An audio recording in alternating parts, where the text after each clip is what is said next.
Hey everybody, welcome to bonus content. Tony's been just teaching me all these things about League of Legends for the past 20 minutes. It sucks. I see, I think you are exactly where Logan Moore is at. That's why I feel like you two could commiserate. But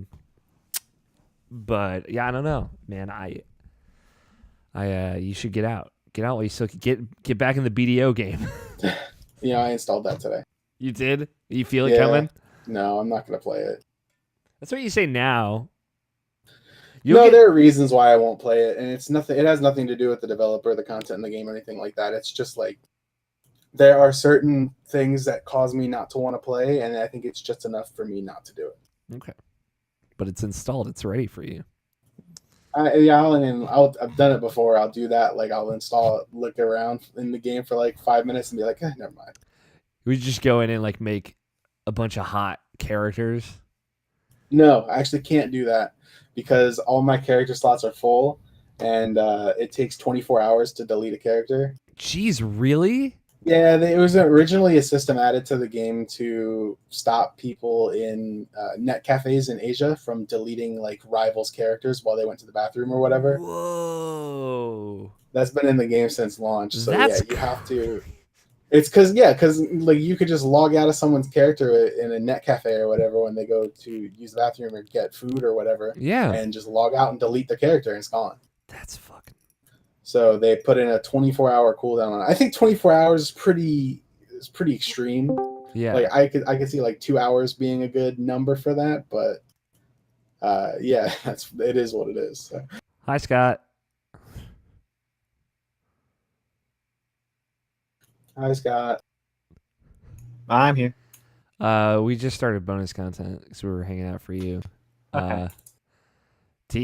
Tony was just explaining to me this weird cool 24-hour probationary period for Black Desert Online character deletion. Man, that's the thing. Places where people go to a public place to play video games. I feel like the rules are all different there. Yeah, I think so. And I think that's so cool. Would you ever go to a net cafe to play video games, Tony? If I ever had a need to, yeah, sure, why not? I've seen some YouTube videos of some really cool ones. Mm-hmm. And if the prices weren't too high or whatever, that it would make more sense for me to continue having my own setup. Sure, I don't see why I wouldn't. But where I'm at right now, I have everything that I could need. What do you consider to be the main reason to go to a net cafe? I'm uncultured, so I wouldn't know. Well, and I think in those cultures, it's just more. One, I think it's more difficult, and two, it is not the social norm for every house, or especially each person in a house, to have their own computer. Mm. And there may, and in some other less cutting edge countries, it may not be feasible. Yeah. The parts may not be available. The money may not be there, just on an economical scale, for them to have that kind of thing available to them, and also the infrastructure may not be there, so that it might not be easy for people to get their own internet connection that is stable. And some of those people will use net cafes for more than just for gaming or whatever. They'll use it just as a study place or a meetup place, and so I think that there are a lot of reasons why that exists. But I think that the culture there is very different than here, which is why they don't really exist here, except for the business office in a hotel. Yeah. Where you go in, you print your document, and you leave. Yeah, you print your Word document, and they're computers from 1998. Yeah, I think that I don't know if one would really be successful here, because I think in America, the more popular things are a barcade can be successful. Yeah, because the culture there is very different. And but a net cafe where you're going in, you're paying money per hour or whatever, and you just sit down in front of a computer that is expected to be semi recent, able to play the new games and stuff, and then playing the new games. I don't know how successful that would be. Yeah, I think also, this might be me assuming, but I feel net cafes aren't inherently social. I feel you're going to play maybe with friends online, but not necessarily with friends around you. Sure. And I feel a barcade is the opposite. You're going to play with the people there. Yeah. that's definitely part of it. But I don't know, like, and maybe this is like not totally accurate, but I think that the culture here in America does not lean towards taking care of other people's shit well enough for you to risk that kind of technology at the whims of the random person off the street who wants to pay $10 an hour to use it or whatever the price is. True. I think that the culture, just like the underlying social culture in like the Asian countries where this is more prevalent and even popular, is such where you can expect the people who are coming into that net cafe to at least, at the very minimum, respect the equipment that they're using and not, just like not care because it doesn't belong to them. Very true. I think that also kind of applies to like how we don't have like capsule hotels and stuff like that. Yeah. I think that the culture in America, for better or for worse, is not safe enough for that kind of close quarter accommodation without giant, double locked doors on every hotel room, which people will use. Mm-hmm. So who knows? That may be just a social stigma too, but it definitely shows in our culture. My concern is that I might not have enough room to put my fan in the capsule. Jesus. Dude, I bet you could figure it out. I bet I could. I know those things are surprisingly spacious, I think, having seen them. How's your week been, Tony? It's been pretty good. I have done a lot of the same. It kind of is that way right now. Just work, and then in my off time, try and get some video game in. Yeah, I've been sick for most of this week, unfortunately. Just living off sucks. Dayquil and one meal a day of like soup. Hell yeah. Which has been, it sucks. But I've been trying to relax. Like parts of my body still hurt from PAX, like muscles, and I'm like, fuck. But yeah, I've been a little bit behind on some things, but so I started planning Extra Life this week just to catch you guys up. Just like kind of getting invitations out there, and not invitations, but like, so I made this survey for everyone that plans on attending Extra Life, save for like you guys, obviously, of just like, hey, do you still want to come to this? Do you would you be willing to like not go if you went before, so that way someone new could come this year? And like the big thing is like, oh, Tony's dead. There he is. I clicked I clicked something by accident. Like I clicked the voice channel when I meant to click a text channel, and I just joined it. Nice. But the big thing is like we're probably gonna have to run out of space this year, which is interesting. We're probably it'd be a lot more logistically focused, huh? Yeah, so we're probably gonna end up, just to catch you guys up, we're probably gonna end up renting an Airbnb of some kind, probably like a house, for a weekend, so that we can trash someone else's house. Yeah, of course.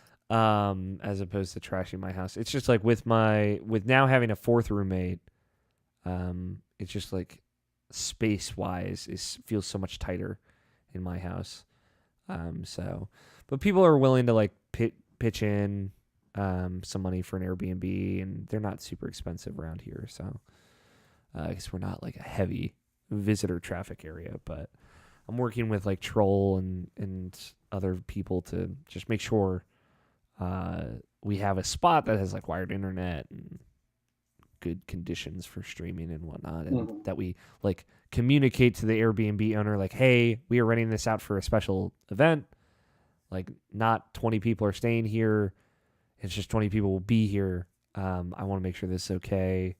Yeah, and like kind of narrowing down a spot. So it's just, luckily, a lot of people have volunteered to kind of deal with that part of things. So I'm not necessarily involved in that, which is nice. I don't want to have to like be calling up Airbnb owners and being like, hey, would it be okay if I did this? If I throw a big party in your house, pretty much.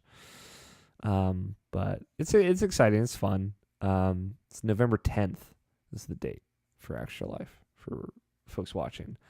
No Greg and Jen Miller can confirm they wanted to come. They are not coming. Too bad. Jen really wanted to cook for us though. But we are gonna have some new people. It sounds like. And a lot of returning favorites, and a lot of dumb segments. And yeah, so like we're still just very early on in planning, but Extra Life is the next thing that I'm worried about, that I'm having nightmares about, waking up in a cold sweat. It's like a constant source of nightmares, but like It's, different thing once each thing concludes, you're right on to the next one. Yeah, exactly. And like it's one of those things that like, as stressful as it is in the moment, like when you're surrounded by like so many good people, and I'm sure you guys felt this too, like if we need to get something done, like we have like 16 volunteers like ready to help out in any way they can. If I like look over, I'm like, Trevor, I need you to do something. He's like, cool, I'm on it. What do you need? So that is a nice feeling. It's just one of those things of like I'm trying to delegate more this year and have people kind of plan stuff, and people are comfortable Ubering from the airport, so that's nice. So I don't have to go there 12 times. But yeah, outside of that, my week's been pretty samey. Scott, what about you? You getting into anything this week? Nothing too big, no. Okay. I texted you about Luigi's Yeah, Mansion, yeah. Scott. But there was another, like I don't even know why I didn't text you about this. There was another very large game announcement that's heavily related to us this week. We'll get to it in the show. There's a little tease. You were talking about Animal Crossing, Animal Crossing is also big. but it's not that one. Big if true. Big if true. It is very true. It's not that one. It's another The only Switch other game. one I can think of is another Pikmin game. It's not another Pikmin game. It's a remaster of an old game, but it's a game that you and I really like. We'll get to it. We'll get to it. I just want you to be excited. It is in the Google Doc, so you can spoil it for yourself if you like. No, I can't open the Google Doc until it's time for titles.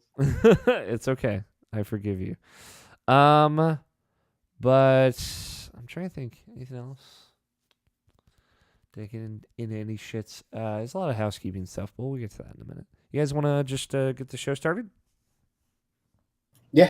Let's do it. No Nobishin tonight. He works at a grocery store, for folks that don't know, and people are prepping for a hurricane. Did you guys hear like hundreds of thousands of people have already lost power across the Carolinas? Mm-hmm. Crazy. My grandparents evacuated out of North Carolina. They're up here in Maryland now. I don't know. Do you guys know how bad we're gonna get it? Probably not bad at all, I imagine. I don't think very bad. There was that I think it was like last Saturday, like that rainstorm. Do you guys remember this? It was like crazy heavy rain. Which day was it raining? It rained a lot. It rained a lot. It was like crazy raining though, like constant thunder and lightning, and it was like raining harder than I feel like it's ever rained ever in Maryland. I think it was Saturday, like a week ago today. What time on Saturday? It was around 4 p.m. I don't know. I don't remember and it being like anything more than usual. Yeah, but who knows? I might have been blind. It was buck wild, because it just happened like right in the window when I was trying to come home from work, and it was crazy. It might have been Monday also, one of the two. All right, we're gonna get the show started. Hey everybody in chat, thanks everyone for tuning in. Scott, just because I told Tony about this before we started as well. So there's a new show from the guys what made Avatar: The Last Airbender and Legend of Korra. Okay. Have you heard about it at all? No. It's a Netflix original. It's called, I'm looking up the name. It's called The Dragon Prince. Apparently, if you like Avatar at all, either of the shows, it's phenomenal. So I'm recommending it to you because we got a couple of. Is it out yet?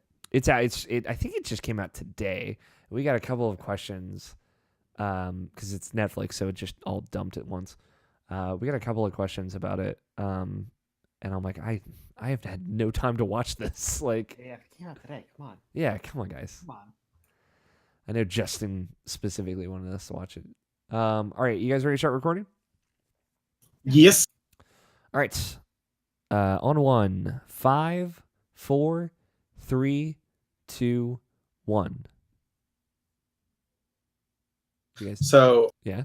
when I opened up my recording software, it was like, hey, by the way, we recovered this project Yeah. because you crashed. And I was like, wait a minute, did I send you a audio file last week?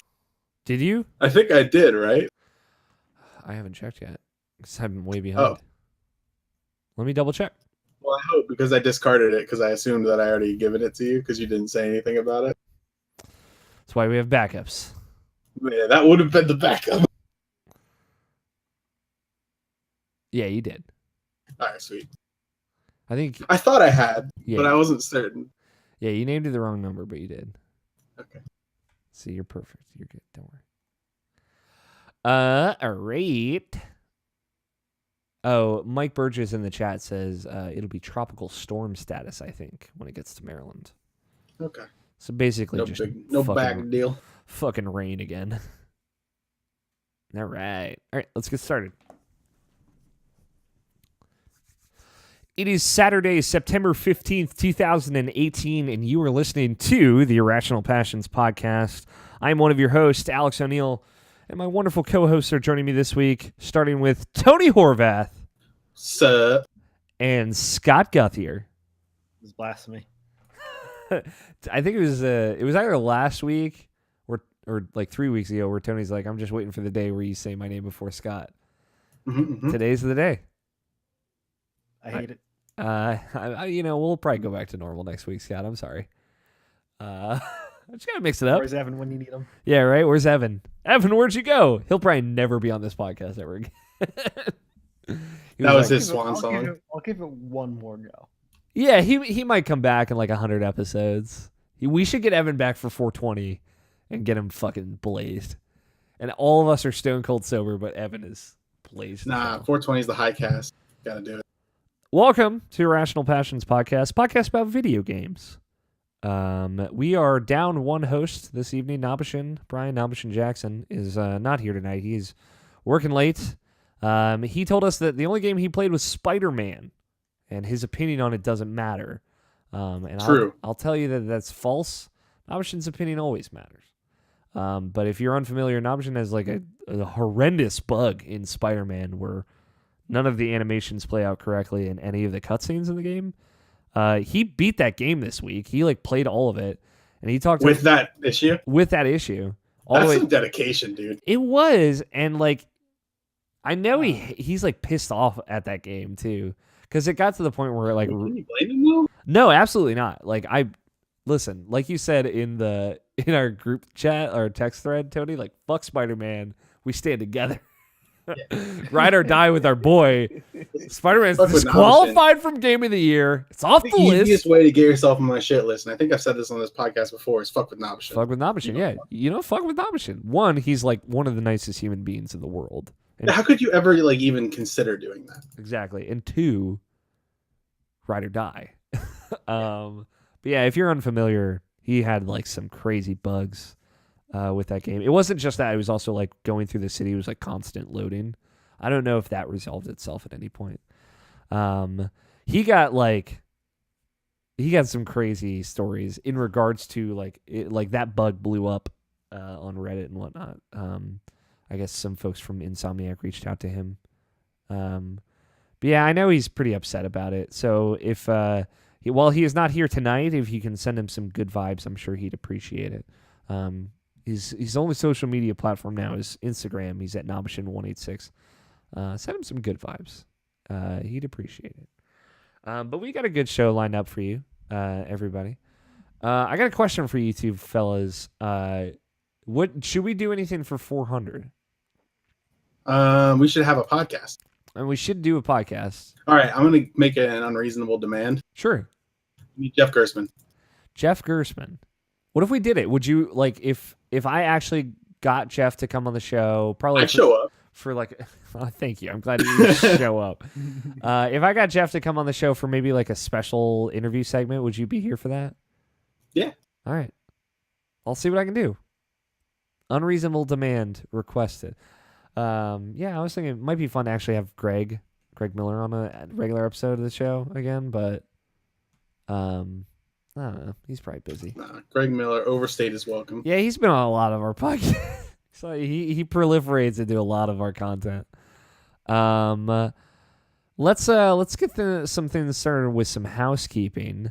A lot of stuff went up on the website. That's irrationalpassions.com. First and foremost, there's a PAX podcast that's up, or PAX Cast. Scott White, Mike Burgess, and I sat down. We talked about some of the games that we played. Some of them were games that we had already written previews about. Some of them were things that we just didn't write something about or wanted to kind of elaborate on. Like I talked about Boyfriend Dungeon, a game I didn't necessarily write a preview on. And Scott talked about playing Kingdom Hearts 3, something that we just didn't feel we needed to write a preview on, but he played it and he got to talk about it. Mike elaborated a little bit more on Devil May Cry 5, which there is a preview up. I elaborated a little bit more on Tetris Effect, which I also wrote something for. It's all around good time. It's pretty short. It's about an hour and 18 minutes. Just us talking about some games, the experience of PAX West, some thoughts and feelings coming out of it. Some other things up this week. Obviously, a new episode of Input. It's a shout out episode. And a new iteration of Professor RPG from Scott White. It's his column where he kind of explains or goes in depth on franchises or mechanics in JRPG franchises or RPG franchises. This iteration, he talked about Final Fantasy VIII's junction system, which is a pretty controversial system in regards to like just JRPGs in general. It's either you love it or you hate it. That's kind of the takeaway from junctions. But I don't know. I found it like when I recently played through 8 like last year. It is more of like the verbiage and the explanations around junctions that are confusing to me. Once you actually kind of get the hang of it, I feel like it's not too bad. But all of our PAX previews are up now. There's still a kind of PAX banner on the website. It'll probably be down by the time we record again next week. And our IP versus or IP Cross OK Beast podcast is up now. I apologize. The audio is terrible. But like I said last week, I think the content of what we talked about is really interesting and fun and personal. I feel like we were very open. Apologies that that kind of threw me off on podcast editing. So 393 is not up yet, the audio version, but that should be up as well as this on time. So this week. So also we now record on Saturdays again. It was kind of like I wasn't sure when we were going to start doing it. I wanted to maybe mention it at some point, but we have officially moved back to Saturdays. We started on Fridays, moved to Saturdays, moved back to Fridays, and now we've moved back to Saturdays upon Tony's request. So here we are. Appreciate it. Of course. So same deal. Still aiming for around 7:30 p.m. Eastern time if you'd like to watch us live and tune into bonus content. But we, from here out, for the foreseeable future, will be recording on Saturday nights around that time, live on YouTube as we were before, just on a different day. I know a lot of people, viewership-wise, like we have a Friday crew that like to tune in on Fridays, and we have a Saturday crew that like to tune in on Saturdays. So a lot of people work day jobs on the West Coast, and they can't watch us at 4:30 p.m. Pacific time on the West Coast, so they appreciate the Saturday time slot. So anything to make y'all and Tony happy. That's what I say. But mostly me. Mostly Tony, though. That's it. There's some more stuff coming up. What if, yeah. This just occurred to me, so it's not actually the reason. But like, what if I just like told you like, a couple weeks from now, like, hey, by the way, the reason why I switched from Fridays to Saturdays is because I wanted to attend Friday Night Magic. I'd be pissed. Yeah, I know. It's not real, but it'd be funny as hell. It'd be really funny, honestly, but I'd be pissed.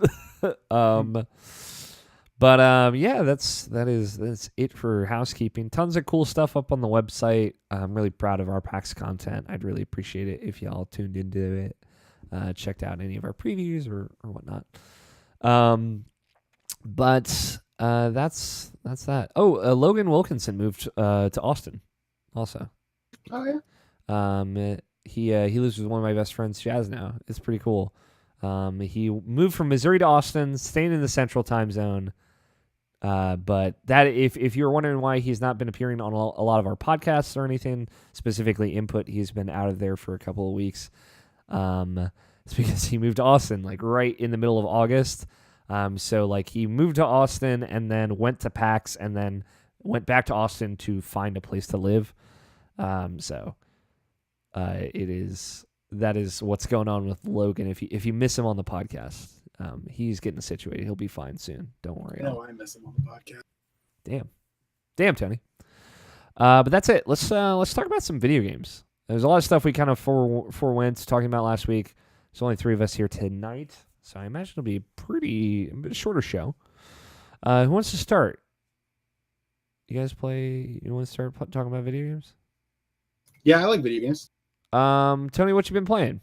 So I've been playing 2 video games total pretty much this week. Yeah, I heard about one of them in our bonus content. One of them's League of Legends. I'm not going to get into it. I played it because I have literally nothing else to play. Well, I kind of talked about this on bonus content too, but it was like the bonus content for only Alex. Yeah, it was Alex content. Yeah, where I've got like 7 games that I want to play, but only with like a 30 out of 100 intensity of need to play this now. So like it's not enough for me to like be like I'm gonna play this. So League always wins out because I can just play that.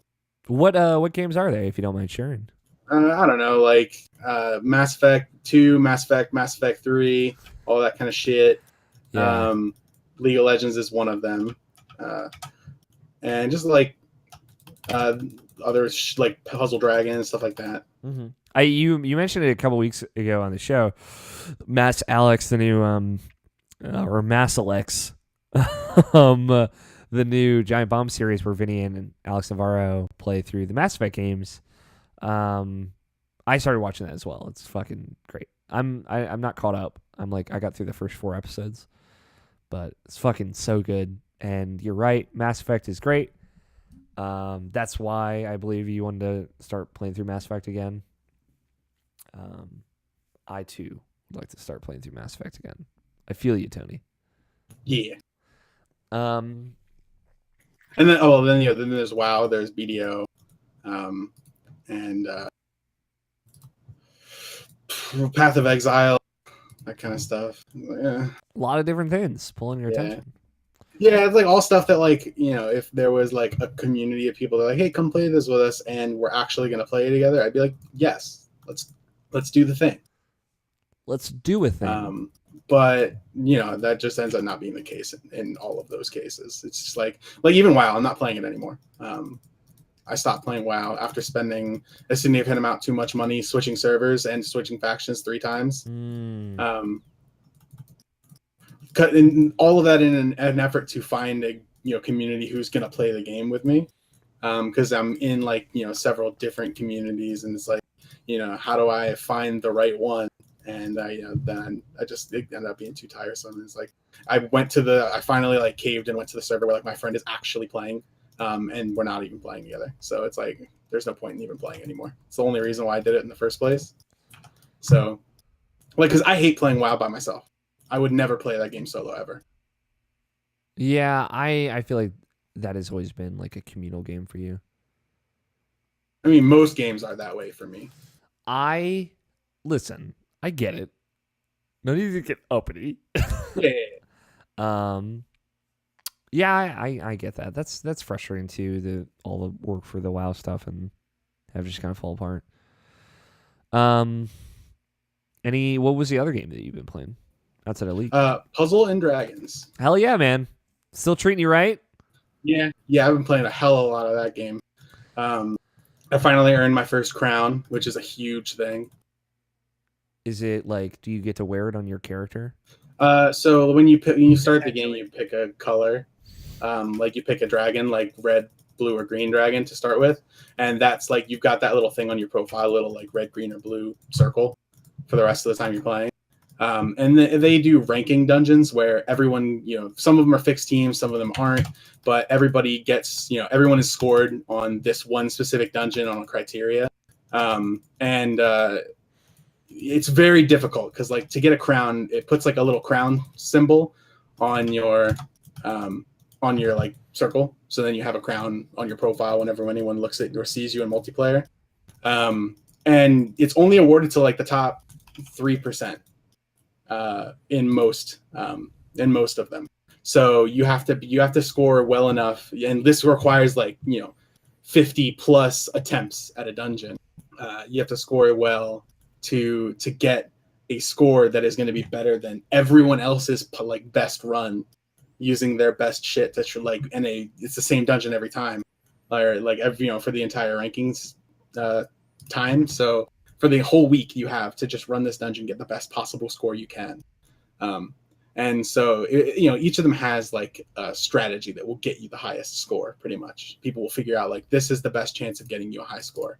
And then, because of the way that the game is set up, there are like things that fall, extra combos will fall down. So you have to get really lucky with how many combos you get, because your average combo per floor is one of the biggest determiners of your score, and the second biggest one is how much time you have remaining. So like to the tune of like 500 points per second that you have left. So yeah, it's like there's a lot of stuff that you have to do right to get that, and it's pretty difficult to get that ranking in this dungeon. So anyway, this specific, I've been trying to get a crown for like the last 4 ranking dungeons since I started playing Pad again, and I finally did it. Like I got a run that was so good at this one ranking dungeon. I'm in the top 1.1%. So it's impossible for me to get, like, in the last 3 days since I've gotten that score. It hasn't changed. Not many people have gotten a higher score than that. So yeah, I'll actually finally get one, which is kind of cool. It doesn't do anything, but it's neat. It's like a prestige thing. That is really cool, though. I'm proud of you, Tony.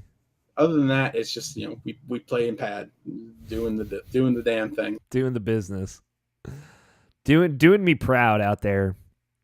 Cool. Is that all you've been playing? That's it, man. Cool. Wear that crown with pride, Tony. Be proud. Scott, video games. Just about okay. I guess I never played WoW or don't play Path of Exile. Okay. Similar tune. Okay. Nothing new though? Nothing too new. All right. Is there anything you're excited about, Scott? Coming up. We got Soul Calibur. I know you're interested in that. As far as upcoming games, I'm interested in Soul Calibur, but past Soul Calibur 3 has always been lackluster. I hear 6 is a return to form, so I've heard good things. I want you to be optimistic. I'm here for you, man. I wish, but no. It is coming to PC day 1, which is cool. We'll at least play it. I feel like Soul Calibur 6 will be played at Extra Life. As will Super Mario Party, Tony. Mm-hmm. I've been told that is a guaranteed game. I'm not allowed to veto that. Okay. Which upsets me, but we'll fucking make do. What I like in this Mario Party, Super Mario Party, is that like Bowser and Donkey Kong are fucking in on the party. They're just hanging out too. There's somebody else throwing the party, I guess. Cool. Nothing else, Scott? I'll let you think. Take it in. Yeah, no. There's nothing for this week. Story on the PS4 is Best Buy didn't have the cable. Fuck. Did you order it on Amazon? Not yet. Okay, you'll get there. I played some games. Tony, I'm here's what I want you to do for Destiny. I just want you to ask me what questions do you have about Destiny 2 Forsaken? I don't have questions about Destiny 2 Forsaken though. You're not thinking about it at all? No, not really. Like it's kind of sucks that it is that way for me because of like the situation of like how my copy Yeah. of the game is what it is now. Yeah. But yeah, like it's not even on my radar. Yeah, I get you. I've been playing Destiny 2 Forsaken. I kind of skipped it last week because I'd only kind of just played a little bit of it, and we had a lot to talk about last week, and we were up one member. But to kind of sink in a little bit here, because I do want to talk about it. I've gotten to the post game portion of Forsaken. It's a little bit. It's more pros than cons for me. I would say I like it a lot. I think a lot of people who've been with Destiny since the beginning really like it, and I see why. I really enjoyed how flexible Destiny 2 vanilla was, like year one was. I appreciated how kind of quickly you could get things done. I appreciated how quickly you could get to the raid. You still had to work for it, right? Yeah. It was not. I've heard that the raids this time are pretty tough. Yeah, so like there's a lot of stuff that's challenging, which is cool, and I think it's like Forsaken creates a situation that's more grindy but also more rewarding in a lot of ways. And that's what I mean where it's a little bit more like Destiny 1 vanilla. Like the bummer thing about it is some of the stuff that I really did like about Destiny 2, they've just thrown out the window in favor of they're trying to mix things up. They're trying to listen to feedback. But like the whole weapon mod system is like completely gone. So the whole originally we talked about this a lot last year, but in Destiny 2, you could essentially get a weapon or a piece of armor to a point and then increase its power by 5 by equipping it with a legendary mod. All that's gone. Like that is no longer a system or a mechanic in the game. And all those mods that you worked for, it literally just says like no longer works. You can trash this and get free legendary marks. The way infusions worked is basically you could pretty freely infuse, basically take a higher power weapon and infuse it into the gun that you like to make it the same power as that higher power weapon because you want to use this gun that you like. That is still there, but it costs a lot more resources to do that. Typically, it costs kind of like the base resource, which is legendary mods. You get legendary mods by just trashing anything that is a legendary tier piece of loot. But it's also like 25 of this item and 2 masterwork cores, which are very rare material that you get for trashing exotic items or purchasing masterwork cores, or sometimes trashing masterwork items, which are like very, very rare items. So it like takes a lot more to infuse something. So I appreciate it's more difficult, but everything is a little bit harder to do, and it's harder to kind of configure your loadout to the one that you want to have. So typically unfortunately it's easier to just like if you got a more powerful gun, like a higher level gun, it's easier to just use that until you get the next thing as opposed to kind of infusing it into the one you like because it costs so many resources. And those aren't just throwaway anymore. But the main story I think is really well done. It's different too. Like the way it's formatted is different than the way Taken King or Destiny 2 is formatted, which like Destiny 2 is formatted very similarly to the way the Taken King expansion to Destiny 1 was, which was fine. I think it was good, and the way they told that story was good. But this is like changing it up and going for a different thing. You kind of do some story. You get introduced to this new area, the Tangled Shore, and then it kind of opens up, and it's like, all right, you need to hunt down these 6 people, and those are like kind of on the map as side quests, and you have to do all of them before you can kind of move on. But it gives you free reign to kind of roam around and do whatever. And then after you beat all them, you can do kind of like the last couple of missions of the story.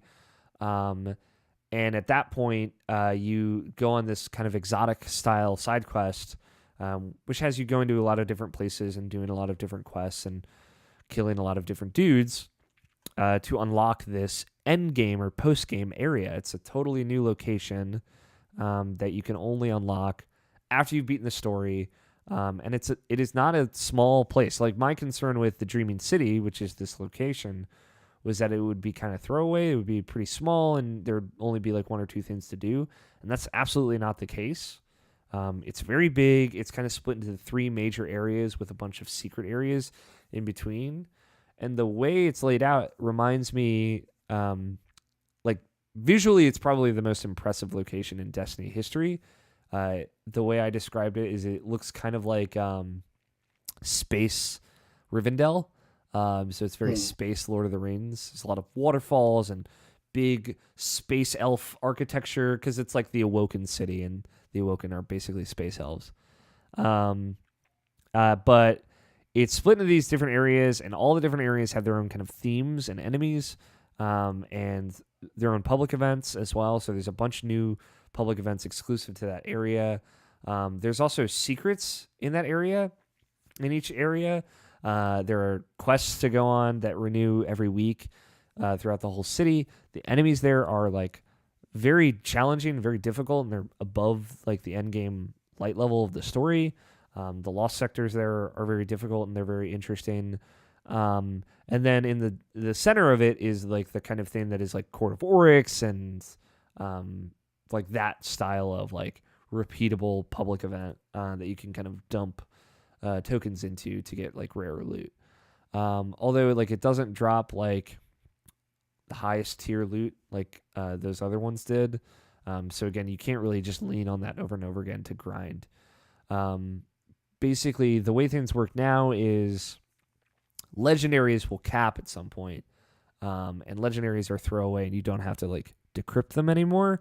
Now they've basically introduced like a new legendary, which are prime engrams, which are the only ones that you have to decrypt, prime and exotic engrams. And they're basically legendary engrams from Destiny 2, but they're like more special and they're more rare, and they are the ones that will like push you above 500, which is like the soft cap of power. But the nice thing is like there's a ton of stuff to do to get prime engrams. Like there are multiple weekly things to do and multiple daily things to do every day. In addition to bounties, which are back, like they work kind of like they did in Destiny 1, where you go to a quest giver and you can buy a bunch of bounties from them, do those bounties, and a lot of the rewards for those bounties are prime engrams or powerful gear. And then there's the stuff that you can do for your clan, yada yada. And every day you get something called prime attunement, which means you are just more likely, every time you beat a powerful enemy, you are more and more likely to get a prime engram until you drop it, and then the attunement goes away. It's kind of like Zura's exotic attunement from Destiny 1. So, you know, it is Destiny at its best, I feel. If you really like the grind, there's a lot of that. I liked how Destiny 2 vanilla streamlined the grind, but the nice thing is there's so many secrets that are unfolding in the Dreaming City that I didn't expect how they were going to do it. Basically, they said every week the raid will change the Dreaming City.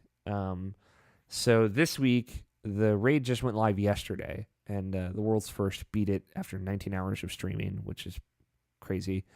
But they beat it. And then so after the first team that ever beat the raid beat it, you go to the Dreaming City and like a new cutscene plays that recounts the story of their guardians. It talks about like the world's first, like that team that did it. So they kind of get like this recognition in game and in lore that has never been done before. That's really cool. And like this cutscene plays, and it unlocked new things in the Dreaming City. So like there's a new strike that wasn't there before, and there's like a new story quest that wasn't there before, that we across the board as players can now only do because someone has beaten the raid. And they said they want to do more stuff like that, where maybe even areas of the Dreaming City and areas of the raid will change depending on what people do each week. I don't know how they're going to keep up with that, but it's really cool. And just this first week where they've done it, where like a new strike is open and a new quest is open, is really cool. And I'm excited to see them continue to do that. But yeah, I'm having a great time with it. I've been playing with Mike Burgess, one of the video guy on IP, and I've been playing a lot with Cameron Abbott, and a friend of the show, Drew.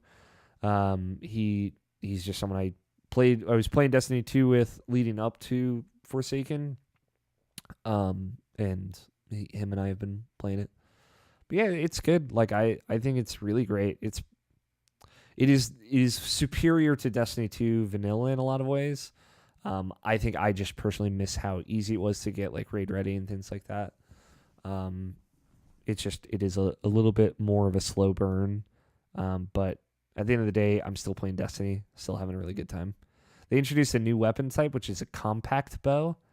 And if that thing feels fucking good, man. Shooting arrows in Destiny 2 feels really good. There's just like I got like an energy weapon version of it, and it makes like a pew pew noise every time I shoot an arrow.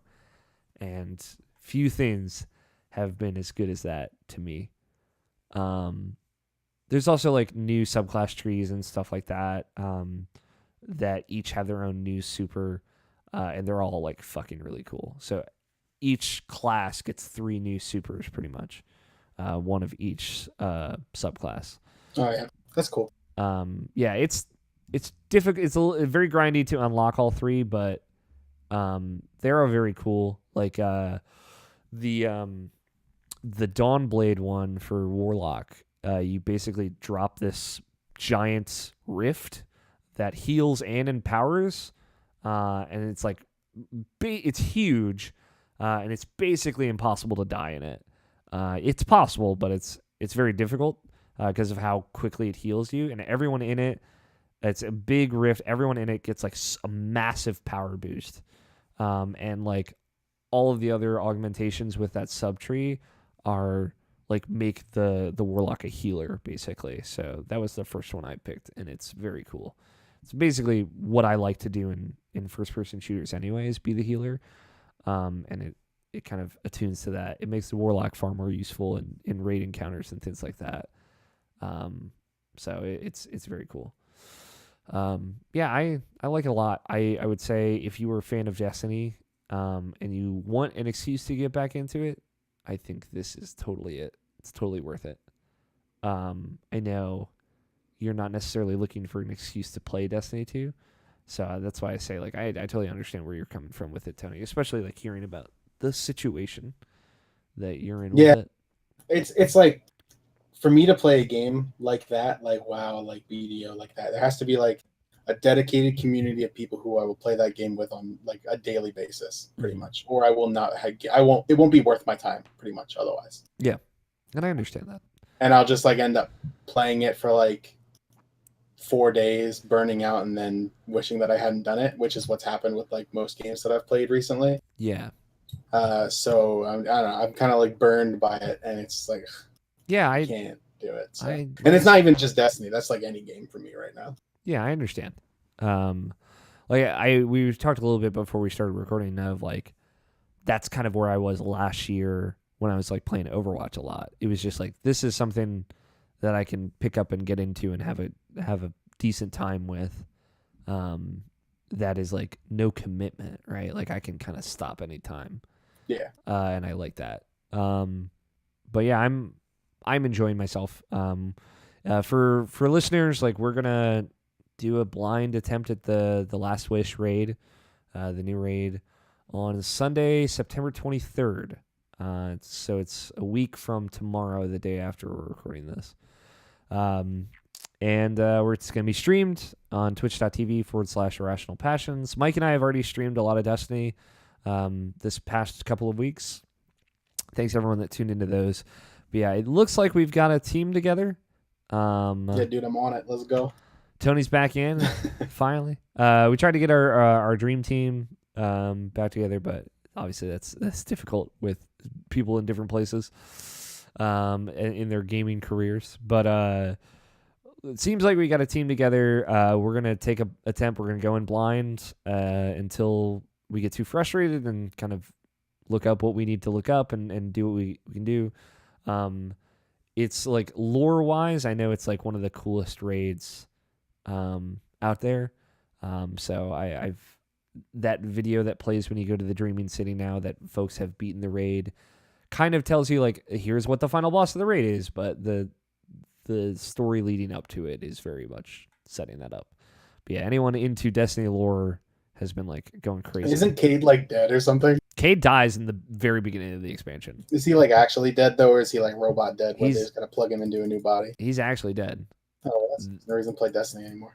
It's like it's fucked up, honestly. Like they this new enemy, the Scorn, which are very cool, like new enemy types to fight. They like they're barons, like the leaders those are the guys that you're hunting throughout the story of Forsaken. Like they all gang up on Cade. Like there's a moment where he's like beaten up and he asks his ghost for healing, and then one of the barons kills his ghost, and it's like Jesus Christ. And it's like, oh, that was his connection to the Traveler. So I guess he can just die now, and then they fucking murder him. And this all happens like right away in the first mission in Forsaken, and it's very depressing. It's like fucking dark. A lot of the expansion, honestly, is like thematically very dark and very much like saying like questioning whether or not you as a guardian are on the side of the light or the dark. And kind of it's trying to gray the waters a little bit, and it's pretty cool what they do. I'm on the side of Callus. Yeah, which is the side of fucking. That's all Pretty Callus much. knows how to do. I mean, you've seen his weed room, It's true. The what did we call it? the grow operation. The Kush room. That's right. Yeah, there you go. The Kush room. The grow up. Yeah. If anyone wants to play Destiny 2 Forsaken with me on PS4, let me know. I'd love to play. I've been playing with a lot of people. That is a very fun video game. It's just fun to play Destiny. I've also been playing Valkyria Chronicles 4. I talked about it a little bit last week. The review embargo for that went up on Monday. I am nowhere near finishing it, I don't think. But it comes out on the 24th, so I'm hoping to have finished it by then. It's very good. Like I think it's basically Valkyria Chronicles 2, for all intents and purposes. Again, I touched on it a little bit last week, but it's the same war from Valkyria Chronicles 1, which is the Second European War, which, again, this fictional version of Europe, of the Federation versus the Empire. So in Valkyria Chronicles 1, you play as this small squad in the kind of Switzerland equivalent of the war, right? This nation called Gallia, which they are like a third party. They do not take sides in any of the conflicts between the two greater nations of Europa, this fictional continent, which are the Federation, which is like a conglomerate of independent democracies that have formed together into a federation. So it's kind of like a United States equivalent, whereas like there's one federal government and like a bunch of individual governments, state governments within that. And then there's like the authoritarian empire, right? These are these giant two nations. And the empire is like, hey, we're bad guys, so we're going to start the war. And so like you play this squad in Gallia that again is out of the conflict, but eventually the empire invades their land and brings the conflict to them, and so they just by default are anti-empire. And it's cool how they kind of play. Well, while we're anti-empire, we're not necessarily pro-federation, and it's cool how they play that kind of solo card, where they are. Again, Switzerland, they're independent of the two big nations. In Valkyria Chronicles 4, you play on the front lines of the Federation side of the conflict. So it's a very different part of the conflict. And you play Squad E. and against basically going through the Empire on the front lines of the battle. So it has a very different vibe to it. I was pretty surprised. Like once you kind of get into it, it's very much more. I think Valkyria Chronicles 1 benefits from being like a very small story, and like Gallia being a very like the odds are very much not in our favor. We are a very small country fighting against a very large country, and we just kind of have to take advantage of every opportunity we get to kind of destabilize the government or destabilize the empire. And it's very much like ragtag, small group of rebels fighting a much larger force. That's how Valkyria Chronicles 1 feels. And then VC4 is very much like this is a war story, the front lines of the war. It's big conflicts. It's big armies going up against each other. And while they still maintain that feeling of a kind of like a small ragtag group because you are part of this one squad, they incorporate a lot more characters. Your squad feels like a bigger battalion, and they give more face time to like the ancillary characters that you just kind of recruit. And in the first one, it was like they barely ever talked ever, if referenced at all. And this, like, they have their own sub stories and they kind of have their own plots, and that's really cool. But like there are times when it's like, hey, we need backup, and like backup arrives versus the first one where it was like, hey, we need backup. It's like, figure it out, I guess. So they play into that, and that changes the dynamic of the game a lot in a really cool way. It feels very different. So Neat. yeah, it's really cool. I will say, like, if you liked the first one, you absolutely have to play this. Like, is zero question. It is so much like the first one, but like taken to the next level in the ways that you would exactly want it to be. It introduces like way more complex missions and mission structure from the beginning. In very, very late into Valkyria Chronicles 1, did they start introducing chapters that had like 2 maps in them. So like you would finish one map and then you would have to play another map. Is basically how the missions are broken up into, like, you start the map to set up your units and deploy. So like the 4th chapter of Valkyria Chronicles 4 has 3 complete maps in it, which there was never a chapter in the first game that had 3 actual separate missions within one chapter. So they're introducing that pretty early on. I would say like overall there's probably going to be less chapters. But they're a lot more dense and there's a lot more to them. It's very good. There's new stuff in there, like you can have like a unit like pair up with another unit and they can like run toward a location together, which is totally new. It kind of reminds me of Fire Emblem. There's a new class called the Grenadier, and they like are a mortar unit. They shoot mortars and they can like target enemies very far away. And slow down enemies when they're trying to approach. Yeah, there's a ton of new stuff that is really, really cool and really, really impressive and really well done. It is.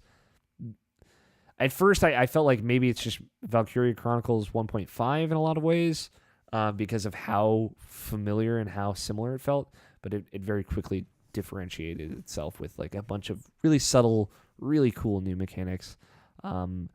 I will say, like, there are big difficulty spikes in it that feel kind of out of nowhere, which was a problem with the first game as well.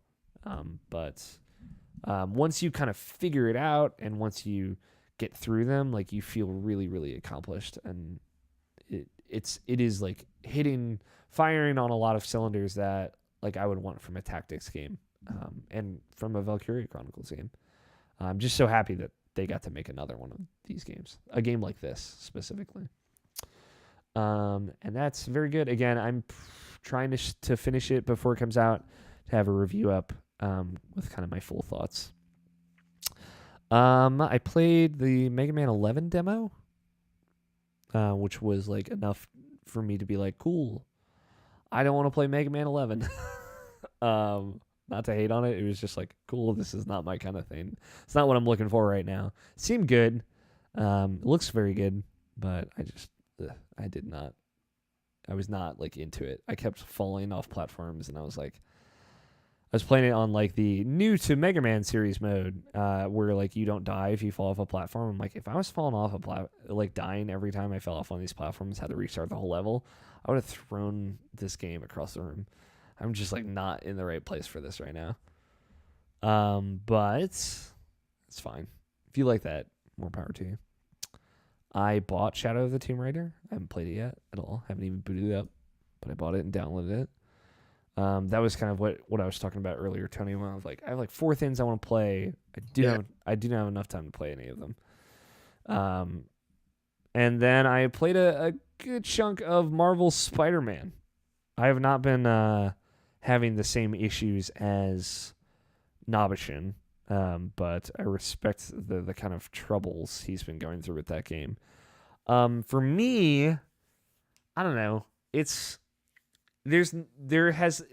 For a while there had been nothing about that game that had surprised me up until when I was playing last night, and then I finally got to something that was like, whoa, okay, this scene is like not what I expected from this game at all.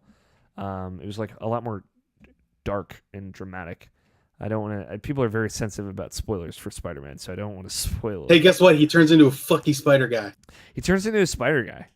People care about spoilers for Spider-Man. Like, doesn't everyone know what the fuck happens in Spider-Man? I understand a little bit of it. Like, there's a lot of like.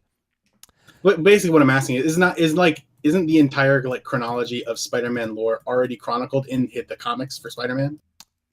You would think like you'd think like whatever. I don't know enough about superhero shit even to know like this is the iconic Spider-Man villain. I don't fucking care. Mm-hmm. But like, don't they already know like, oh, one of X villains is gonna show up, or all of X villains are gonna show up, and you're gonna fight them. And guess what? It's Spider-Man's hero game. He's gonna win. Weird. Yeah, isn't that like the plot of every superhero game? Yes, and like I think there are games that have done a good job surprising people. Like, for as much as Arkham Knight, for example, which I know gets a lot of shit for what it did with its story, like for as much as like there was things that you could see coming from a mile away in that game, there were also like really good surprises in how 2 characters interacted with each other. Yeah, I don't know. Like for me, like say it's something like Horizon Zero Dawn, where like there are significant plot developments that are very out of left field that change your perception of the world entirely. And that I understand for like, don't spoil me on this game, but I don't know, maybe it's because people want to eke whatever they could possibly get out of this very told thing in, superhero games. Like they want to hold on to hope that something will happen that they haven't seen already, that they're like, don't spoil me. I need to not know if something even remotely not to my expectations is going to happen. Yeah. That's like that's kind of my thing with superhero shit. It's just, it's so rote at this point. I get that. Like, I totally understand where you're coming from. I think, again, like there was a thing that kind of came out of nowhere tonally that really did surprise me. It's 2 things, right? I think there is the spoiler, the story part of it, like what is the plot of this game. There is like a very large subsection of people that are new to Spider-Man in a lot of ways. I think that is a big part of it. Like whether it be like the Tobey Maguire or the Andrew Garfield, or more recently the MCU movies that like have people are now like into Spider-Man, so they don't really know Spider-Man lore, so they're playing this, and like Insomniac very much is telling their own original story in Spider-Man lore with this, and it's a lot of like, I don't know this character that well, or I've never heard of it. Like Mr. Negative is one of the big villains of this game. I had no idea who that was until I played this game. And like his powers are very cool, and I know, for example, Jarrett, one of the writers on our site, he knows Mr. Negative, and it's one of his favorite Spider-Man and Daredevil villains, and he thinks the way Mr. Negative is incorporated into this game is very cool. So like I think there's one level that is like, I like the comic story of this, and I like how it's being told differently here. And there's also I recently got into this thing. I'm not as familiar with it. And I like how I'm just enjoying the ride. The other part of it is like the Easter eggs. Like all the little references to other things. Like, for example, if anyone has been on Twitter and follows Greg Miller, they know, like, Insomniac put his, like, running bit of shirtless Spider-Man in this game. Unfortunately, like, you know, those kinds of things I feel like people are posting about on Twitter, and it's like all these little Easter eggs I was really hoping to see for the first time in the game. That, like, there was a cameo that happened pretty early on that I was not expecting. That was really cool. Like, it wasn't anything new, but it was fun. And, like, there are a bunch of alternate costumes and things like that you can unlock that are references to different comic book series. Like, one that's been out there, so I don't feel bad about talking about it, is like the Iron Spider suit from the Infinity War movie is in the game as an unlockable costume. And, like, that's a thing that people, again, are just posting all over social media, and it's like, well, I kind of wish I would have seen that in the game for the first time. So I think that is what most people are upset about, is like these little things, these little touches. That's kind of what I was getting at. Like, it's just like there's so little ground to be covered in these games that I guess people just really want the one little surprise they might get to be like a surprise. I guess I get it. Yeah, like it's just it's a little thing, but it means a lot to the people that care about that thing. And it also just, like, it's one of those pleasant surprises, right, that you're not expecting. Like this cameo early on in the game. You're at, like, a restaurant with Mary Jane, and a character shows up that is, like, a running gag in Marvel stories, to basically spoil it. And I was like, oh, I was not expecting him to be here in this game at all. But it was like, oh, this makes this feel like a Marvel thing, and that's fun. But yeah, I don't know. I've been having a good time with it. It, for me, like, playing it plays very, very well is the thing. Like, oh yeah, like, don't get me wrong. I don't mean to say at all that, like, people shouldn't enjoy this game. Yeah, like that Spider-Man isn't good. It's just like, I don't know. I'm not super, like, I don't agree with a lot of the, like, this is, you know, don't spoil me on this thing because of this reason. Yeah, I understand. Like, I feel like we've had a conversation about that, like, in regards to, like, things like Game of Thrones and Horizon in the past. So I totally know where you're coming from with that. And I don't disagree. I think there is a little, like, I haven't necessarily been avoiding a lot of stuff because it's like, I've been lucky to say, like, the big story points of, like, what is Insomniac trying to tell with this story? Like, what are they doing differently? That stuff hasn't been spoiled for me. I'm thankful for that. But, like, pretty much all of the Easter eggs have been. And it's like, whatever. That's fine. Like, the Avengers Tower is in the game. Okay, cool. Like, I really don't, that doesn't necessarily make a big difference to me. But as far as, like, playing it, it is a very good feeling video game. I think that is probably why Nobushin stuck with it through all of the issues with it. Like, the combat, I think, feels very, very good. It's, you know, it's different than, like, the Arkham combat, which I thought it was just going to be like the Arkham combat. It's very different. The way you can incorporate your different web abilities and, like, your web gadgets and things like that is very cool. The way you can, like, uppercut somebody into the air and do, like, jump up and do an air combo is, like, very Devil May Cry in a really cool way. And it's, like, a cool way to, like, get out of dodge, and if, like, you need to get away from a bunch of people on the ground. And, like, I know everyone's been saying it, but, like, this just swinging through the city just feels very, very good. There's, like, a lot of control in every swing that you take. And you have, it's a very momentum driven experience, and, like, just going through the city and running along the side of a building, or, like, grappling to a point and jumping off of it and going from the next one thing to the next, feels very good. And, like, playing in 4K HDR, like, New York, Manhattan in Spider-Man, like, just looks fucking very good. So it's been a fun trip. So right now I've barely played it. I would say I've played, like, maybe 4 hours of it. So I've not played a lot. I've done mostly just swinging around the city collecting collectibles. Have you rolled around at the speed of sound yet? I'm debating. Yeah, it was like, is the side quest worth it? The Sonic the Hedgehog has not showed up yet, but I'm waiting for it. That's the twist, right? That's gotta be the twist. Sonic, Yeah. so, like that scene from the E3 trailer where like all the villains are like surrounding Spider-Man, and Spider-Man looks up and it's like you, and it's like Supersonic. Mhm. How that would be fucking so good. Honestly, if that was spoiled for me, I would be pissed. Yeah, that kind of spoiler, I understand. Yeah, it's like exactly. something completely ridiculous. Something important, you know? Something that like loses all value once you know it's coming. You know? That literally takes the rug out from under you. Yeah, so I mean, like, there were a couple of things that surprised me, but nothing. I'll say this, Tony, like, a character gets introduced like right away in the beginning of that game, and you're like, okay, it's going to be about this character. This guy is going to be like the villain, probably. That's what it feels like. And hearing, like, I watched the Kind of Funny review of the game where Tim and Greg talked about it, and Greg's kind of takeaway from it was like it was not a very surprising Spider-Man story for him, and that's what it feels like for me so far. But yeah, just playing it and going through it again, not having the same experience that Nabishin had, unfortunately. It's just hard for me to be cynical about anything about the game. It's just fun to play, just having a good time, which is good. I think if you like Spider-Man, you should play it. I think you would dig it, Scott. As probably. a fellow Spider-Man lover.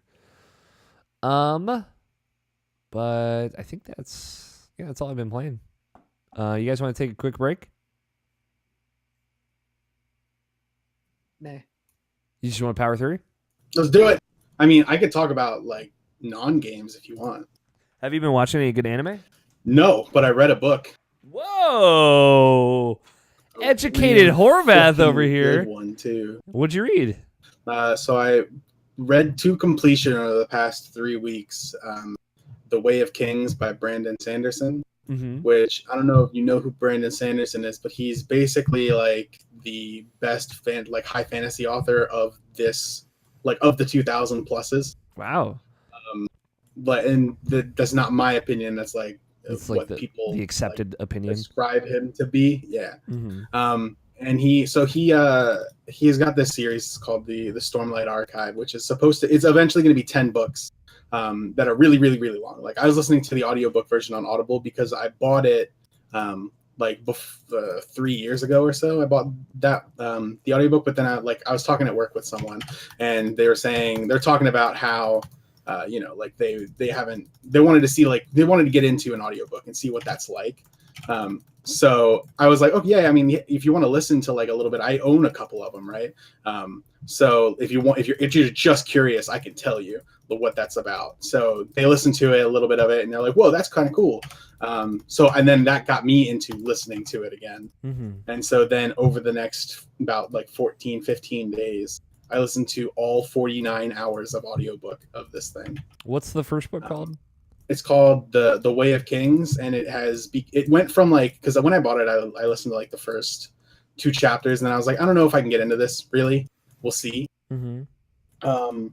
But then after going through and listening to the whole thing, it's my favorite book that I've ever I don't know if you can call it read, but I'll say I read it. Yeah, that's it's my favorite book that I've ever read. And I've already started the second one. But yeah, if you're at all interested in fantasy or just good books, goddamn, it's so good. It's the kind of book that I listen to it on the way to and from work, and then when I get home, put it on while I was doing other shit for 4 hours. I just got it on Audible. I just downloaded the audiobook. Nice. Yeah, it's totally worth it.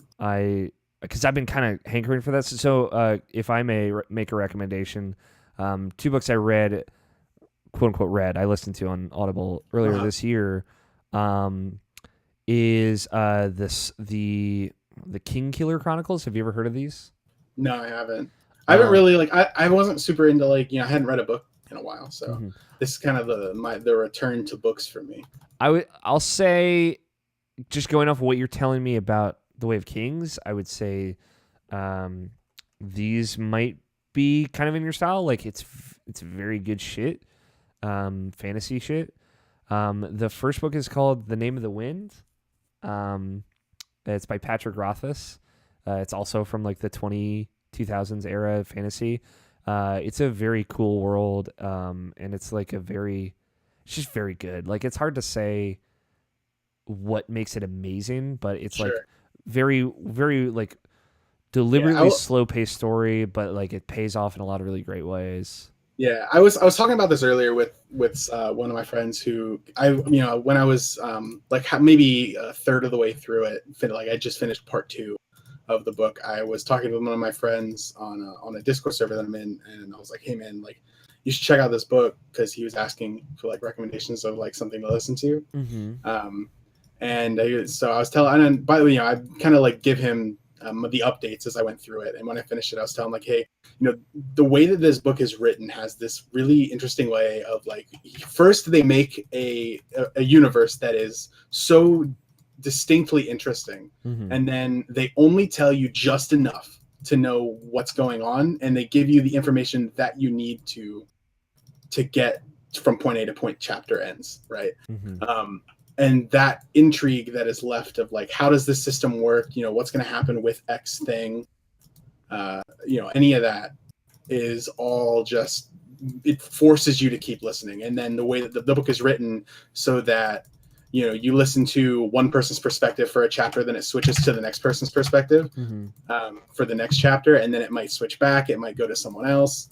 It kind of switches around, so you're listening to 4 different stories, and then each part is focusing on different perspectives, but there's one main character per book of these 10 that will be the main focal point.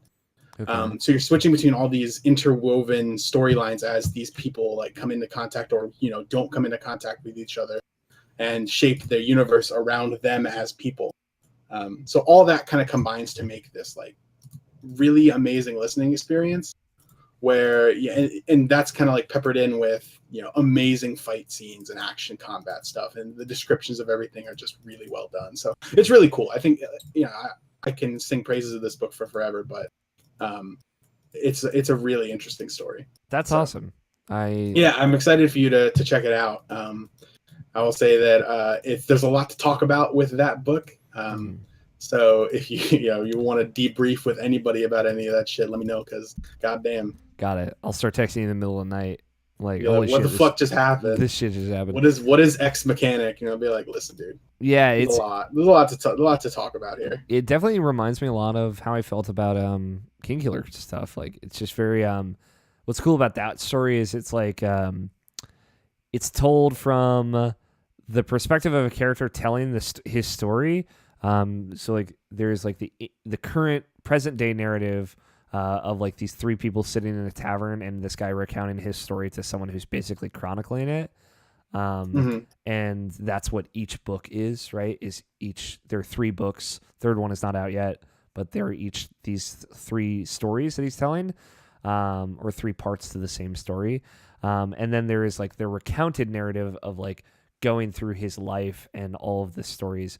But the way it's written, because like the main character Kavoth is like he's very musically inclined, like the way the story weaves in and out of itself is like a poem in a lot of ways. And it's like when I went back and started realizing things about how things were written and explained were like in like metrics of song and poetry is like incredible, and it was like melting my brain out my ears. There's a lot of visual stuff that they do in that book that is like really incredible. I also recommend that. Welcome to Alex and Tony's book club. Hell yeah. Cool. I'll probably start listening to that this week. I've been hankering for something like that. Yeah, man. Tells the story of a guy who has to make the decision between a easy decision and a much more difficult decision. He makes the much more difficult decision, and that's what the book is about, his life afterwards. Cool. I like it. Let's you guys want to talk about some news? Yeah. News in gaming. Scott. Yes. Final Fantasy Crystal Chronicles Remastered What the fuck? is coming to PlayStation 4 and Switch with online multiplayer. They're adding new segments to each dungeon. And it's honestly, we don't deserve to live in the world that we live in. Is this gonna have to be a you and me playthrough? Oh, absolute full playthrough for sure. I've got some Mike Burgess, also a huge fan from back in the day on the IP team. He's all in. It's coming out sometime next year. But yeah, a fully remastered, HDified Final Fantasy Crystal Chronicles, the OG. It's coming to Switch, PS4, online play, new dungeon stuff, everything I just said. I just want to say it again because it's so exciting. Very niche game, but very good. One of my favorite multiplayer games of all time, I would say. Yeah, I'm very excited. That was the secret, the surprise, Scott. But yeah, I knew that would get It was you. a good one. Yeah, I get you goose on that because I forgot. Like I was like, oh shit, I should have texted Scott about this. I'm like, nah, I'll just wait until the podcast at this point. Also revealed. So Sony had their pre-TGS show. There was a bunch of stuff in that seemed pretty cool. There's like a new project game that kind of looks a little bit like Monster Hunter, but a little bit more like medieval style. I forgot what the project name is called, but there's not much to go off on that. The biggest story out of that, I thought, was the Yakuza team. They've been working on a new IP for a while, and they finally unveiled it during this pre-TGS press conference. It's called Judge Eyes, or Project Judge in the North American territories. It is very, very similar to Yakuza, it seems. There's a demo out there in Japan that I've not really watched yet, but the idea is a guy, like a lawyer that's like I guess he was for some reason like disavowed or like disgraced, and now he's kind of become a lawyer / detective, like a hard-boiled detective in Japan, and he's like, it's kind of like Ace Attorney is the vibe I got of like you are going out and finding clues and then using them in these court cases to prove your innocence. And it seems like it's got like combat kind of like Yakuza and things like that. It looks very good. I would say like if you like how dramatic and ridiculous Yakuza is, or Yakuza, whichever you prefer, it seems like it is firing on all cylinders in that regard. Over the top combat and crazy kooky characters and like very dramatic cutscenes and like it's just like full on like I'm watching a trailer and a guy got like there was an explosion in a sky bridge and he got blasted out the window and landed on a car, like the full on a car that was driving, like the full on over the top J drama experience. So it's coming out in December in Japan, so it's like really quick from reveal to release. I think December 15th in Japan, and like not too far away from that in Korea and China. It's coming to the West next year, so sometime in 2019. But yeah, it looks great. I wanted to mention it for Nabashin. I know he was also excited about it.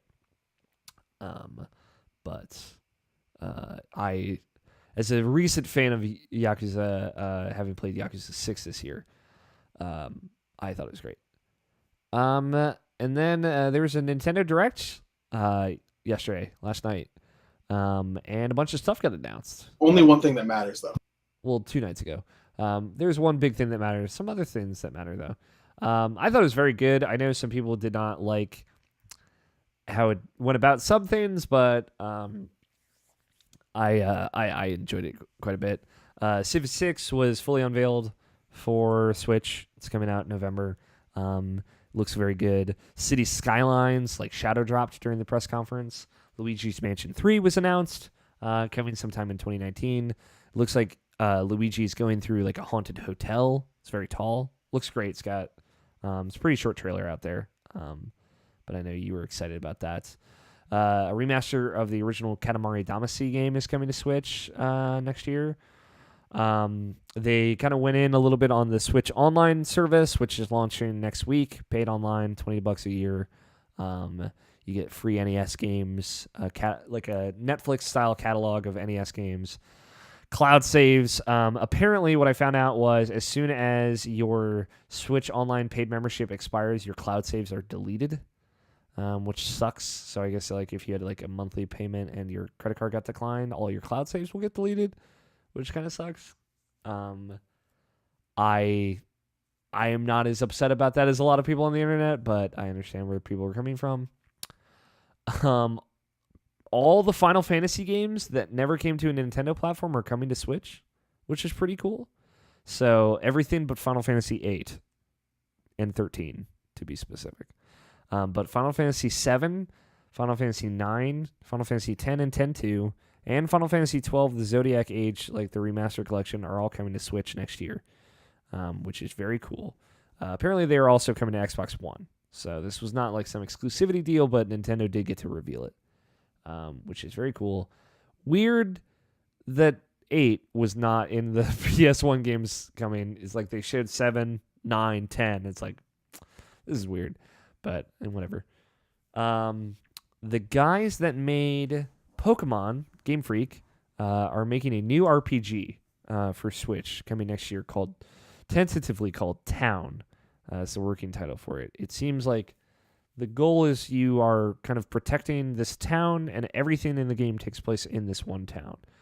I don't know how that's going to work, but it was a very conceptual trailer that they showed. Isabelle from Animal Crossing is announced as a new character for Super Smash Bros. Ultimate. She's not an Echo fighter. She's her own original fighter, and she looks ridiculous. As you would expect. And they use that, of course, Tony, as a segue into the fact that Animal Crossing is coming to Switch next year. Yep. Brand new mainline Animal Crossing game. Think of the bundle. I hope it's cute like the Animal Crossing 3DS. Dude, maybe. Which I have one here. It's too far for me to reach to it. But yeah, new Animal Crossing game coming. Very exciting. Very exciting. But yeah, there was a bunch of other stuff in that direct too. Like they showed a bunch of small games, bunch of like AAA games that are being ported to Switch, like all of the Final Fantasy games. There's such a huge Final Fantasy segment, like Final Fantasy 15 Pocket Edition, like that Chibi edition is available on Switch now. It's like the whole game in Chibi truncated. There's like a Chocobo Mystery Dungeon game coming to the Switch as well. World of Final Fantasy coming to Switch. Bunch of stuff. And they went in on a couple of other games. Like they showed a little bit more on the new Yoshi game, Yoshi's Crafted World, things like that. But those are the highlights. Final Fantasy fucking Crystal Chronicles remastered. They're putting it in the name. Final Fantasy fucking Crystal Chronicles. Oh boy. Remastered.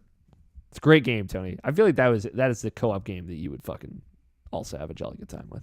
If we can rope you into it, if it comes out near or before Animal Crossing, get you on. If it comes out at the same time as Animal Crossing, well, you have no hope. Yeah, it's true. We'll all be playing Animal Crossing though, going to each other's towns and fucking shit up. You're gonna be on that Reddit. I'm going to other people's towns and fucking. Hell yeah, dude. Dude, how prevalent do you think the Animal Crossing ERP scene is? ERP? Erotic roleplay. Yeah. Ooh, do you think there's like an Animal Crossing roleplay server-esque I thing? bet there is. Oh, absolutely. I mean, come on. There's text chat in that game, and you can go and you can play house with people. Yeah, dude, and you can. That's all some people need. The thing is, those pure minds in 2018. The erotic roleplay of Animal Crossing is like getting like one of those two big wide beds, like a king size bed, and then fucking Tom Nook in it. Yeah, you're right. And just laying Tom Nook down and fucking him. Yeah, yeah. You're like, you taking my bells? I'm taking your butt. No, but like two players just laying in the bed next to each other, like that's how erotic it gets. Yeah, there you go. And then like you guys, you press the direction in the direction of the other person. Yeah, and they like roll into each other. And they like roll into each other. Yeah, you just keep doing that over and over again. You turn off the light. Yeah. Like, You have a third person out there like rotating your bed around. No, they have a camera. They're filming it. Yeah, there you go. Animal Crossing on Switch is going to be great. For only the reasons that we've just specified, it's going to For be great. specifically the erotic roleplay reasons and nothing else. Yeah. But yeah, no, it was a sweet trailer. I like the Animal Crossing trailer. I like that they used Smash announcement of an Animal Crossing character to crescendo into here's what this game might look like on Switch, and we're making it. It's coming soon. Yeah, way to go, Rational Passions. We just took something inherently pure and good and made it terrible. I mean, like that's what we do all the time, though. Yeah. Animal Crossing is still good and pure. I'll fight for that. But that was all I pulled for news. I know Animal Crossing is very exciting. Really, there's nothing else to be excited about. Tony, are you gonna get on the Switch bandwagon for Animal Crossing? Yeah. I feel like that's the game. That's the excuse. That's what I was waiting for. Yeah. I got rid of mine because I was moving back and needed the money. Yeah. And then I was like, I'll get this again when something comes out that is worth getting it for. Because originally I got it, played Zelda, and then I got out of the Switch ecosystem for almost all of my money back. Yeah. So it was pretty good to do it that way. And then basically now I'll be able to get back into it and be able to catch up on things that I've missed and then play Animal Crossing, Yeah. So I think now is a better time to purchase, or now or in the coming months is a better time to purchase a Switch than on release. At least there's much more content in it. Yeah, as is usually the case, like launch is always a tough sell on any console. But yeah, like that direct really drove home. Like there's a lot of cool stuff coming to Switch outside of like just Animal Crossing and stuff. Like Civ is like a really great get. Obviously, there's a bunch of great indies and stuff on it, like Hollow Knight and The Messenger and things like that. It was cool. It was like a very feel good moment for Nintendo. For me, I'm excited about their lineup. And honestly, like the longer they went without telling people that they're making Animal Crossing, then obviously they were really just drawing it out. Not. Yeah, no, it's. I know like people are frustrated with them like announcing games as just a logo, but like it's coming next year. It's gonna be great. I'm not worried about Animal Crossing. Let it cook, man. You guys want to take a peek in the mail sack? Yes. All right, we got a voicemail from our good friend in New York City, Silver PR, Silver NYC. Let's hear what he has to say. What up, guys? Hope you're here. I hope everybody's doing well. I had it ready. First of all, I just want to give my thoughts and prayers to everybody being affected to Hurricane Florence right now. Being a year apart from Hurricane Maria. And yeah, I know the feeling. I know it kind of sucks. And, being myself misplaced and trying to get into a better place down here in the States. You just do it one day at a time. And, I know the feeling when you get down, you get back up. Doesn't matter how long it takes.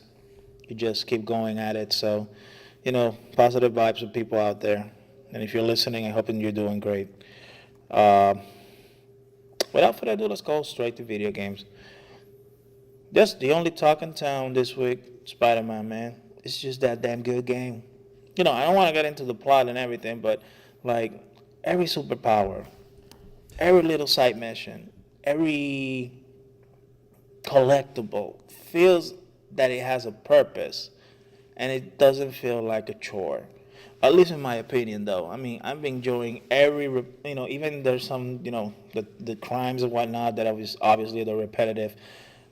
I don't mind them because it's part of the open world, stigma, stick, tropes, whatever you want to call them. And, being Spider-Man and just kicking the crap out of everybody. Oh, sorry, that was my bad. Sorry, Silver. I wasn't looking forward for the... My fat thumb like slid and hit the X button in the upper left Nearly corner. at the end. God, please just go back to where I was.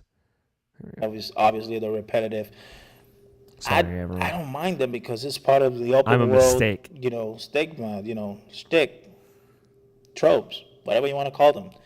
And, being Spider-Man and just kicking the crap out of everybody, especially when you get all those superpowers and all those gadgets up to level. Man, you just go out in town and just wreck some stuff up. It's just man, so freaking good. Story-wise, obviously good. I'm looking so forward for October's DLC from Black Cat. You know, Black Cat is one of my favorite anti-villains from the Marvel Universe, I didn't know especially in that. the Spider-Man verse. That's So, cool. like, so good. I do not regret buying the digital deluxe version, to be honest. I mean, I wasn't looking forward for the pin. I was looking more forward to having all the DLC down the line. So, you know, at a discount. So, man, so good. Anyway, I'm glad you're nearly enjoying at it, the Silver. end and freaking enjoying it. Maybe I'll talk about it a little bit more once I finish the story. So, yeah, that's pretty much about video games. So good. So, side tangents. Let's go talk a little bit about anime. Anime? Obviously, I finished Naruto Shippuden. Obviously, skipped the Congratulations. whole full arc. I like Nearly at obviously. the end, I was getting sick and tired of it. Obvious. I just want to go and watch the canon. And man, so good. It was such an epic story. I Uh, agree. Obviously, the final fight between Naruto and Sasuke was, two freaking ninja gods. I mean, for nearly 15 years, we've It's a seen little these buck wild, characters the grow final up. fight, honestly. You know, getting into the opposite sides of of growing up. I mean, of looking at the perspective in life and whatnot, and ending up in a great battle. Like pretty much they were like ninja gods at the end. That was so good and satisfying. But if there's any highlight about the whole ninja war in this story, it was Kakashi versus Obito. I mean, that fight that That's a they good fight. had, like in whatever dimension they were at, man, it was an epic fight sequence, because it was like physical sequence, but it felt sad, and it was just, it was epic and sad at the same time, and I think it draw a lot of emotion just watching those two fight, and I think like that was the greatest highlight of the series for me. Two good friends, obviously separated by tragedy, united by tragedy, and having that kind of fight at the end. The story of redemption of Obito, it was just that damn good, just damn good. And obviously, I'm watching some Persona 5 because I don't have time for a 100-hour RPG these days. Although I have time for a 20-hour epic upper world game, if you ask me. But uh, I like Persona digested in anime these days. I don't know why. I know I'm not getting the whole Persona experience, but I'm okay with that. I like this anime. I like the new Persona 5 season that they have been putting up recently. And also, obviously, My Hero Academia, it's so good. I'm looking So forward for the good. movie. If there's a way to find that movie and watch it, I don't know. It's in I'm theaters. looking forward. Obviously, it's Sorry. before whatever happened to All Might. So, yeah. Yeah, that's pretty much about me. No question. No nada. I'm just chill. Man, Spider-Man is so good. Yeah, man. But without further ado, guys, have a fun one. Have a happy weekend. Everybody who got affected, hope you're doing okay. So hope you are signing out. When I put it on Twitter that we were switching to Saturday recordings yesterday, Silver PR did confirm that he's bringing back Have a Happy Saturday. I'm very excited about Nice. Oh, good. that. He just was not It just aware. wouldn't be a Saturday cast without that. Exactly. He sent I'm that glad in. your head's in the right spot, Alex. Thanks, man. He sent in that voicemail yesterday, so that's why he did not know that at the time. Thank you, Silver PR. It's good to catch up from you. Always nice to hear from you, even if you don't have a question. I'm glad you're enjoying Spider-Man. My Hero Academia is very good.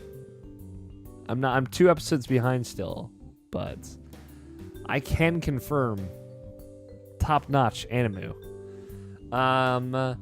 Also, I was having a conversation with somebody recently. I don't know who it was.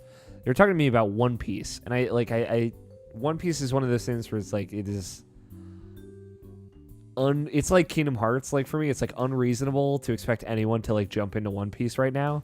Like Yeah, you're right. Like, why would anyone? Like, hey, you just want to start watching One Piece Yeah, right like, now? you want to One? just like it's like, yeah. Why would you do that? Like, but for me, like, I love Naruto because it is so long. It is like this journey, and you get to see the Sasuke and Naruto like really change, and like one is better than the other, and the other's better than the other, and like they kind of go back until they really are even at the end. And like that's like such an accomplished moment because you like how much Naruto sucked. Like he was so bad at everything, and then like he really feels like he earns his place at like the top, because you feel that because you were there with him the whole time on that journey. So I can only imagine like 1,500 or whatever episodes into One Piece, like when they're like so powerful and like they're like earning all of these payoffs, like how satisfying that is. I just like it's unbelievable. Well, going through it, from where they start to where they end, the scale's not nearly as big as a lot of other shows. Okay. It gets a little weirder, but it takes much, much longer for things to scale up. Are you like caught up on One Piece at all, Scott? Not fully, no. Is there But like? it's- Go ahead. But I went through the first half of the story, and I can conclusively say that. Okay. And it's from where he was to where he ended there, like in the beginning to where he ended there, wasn't a crazy big difference. Okay. I know, like, I also, like, I wasn't aware of, like, a time jump in One Piece until much later. Yeah, it happens around that halfway point. Yeah. It's just, like, the thing about One Piece is, like, at the very beginning of the show, they said, like, all these pirates are trying to find the One Piece. That's, like, and this kid thinks he can do it. Go. And it's, like, at no point when I was like into like the fourth arc of One Piece, which is like how deep I got like 100 or so episodes in, did I ever at that point I was like, they're never going to get to the One Piece. This will never happen. No, it's gonna happen. It's good, but the thing is, you're right, It's Scott. a year. It will take years, but it will happen, and the people that have been there since the beginning are gonna get like the fucking biggest payoff of their life. And I'm jealous of that, but it's just like I can't commit the time to that. It's just crazy. We got a tweet. All you would really have to do. Yeah. Well, I'll put it this way: if you watched one episode, if you watched 2 episodes a week, you'd catch up before they found it. You know it. Yeah, exactly. You're right. I would probably catch up like right as they But finish. can you commit to that much One Piece? Literally when I don't know if I can. Literally when Silver Pierre was talking about it, I was thinking about One Piece. I was like, I could watch 1 episode a day for the rest of my life. I could do that. And I was like thinking like, I could just 22 minutes a day. I could take 22 minutes out of every day for the rest of my fucking life. Can you? And I know there would be a point where I would either like I gotta watch 15 episodes today, or 2 would be like, I am done. I can't do this anymore. I don't care about the One Piece anymore. Monkey, what are you doing?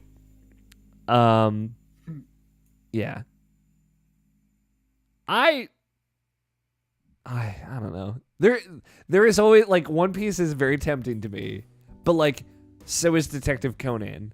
And they're both I the would say that's for a different reason. that it is for I a different. didn't read that one, but I read up on why it is the way it is. Mm-hmm. And it's the best way I can compare this is by using an Adventure Time comparison. You know how Adventure Time's 10 seasons? Yeah.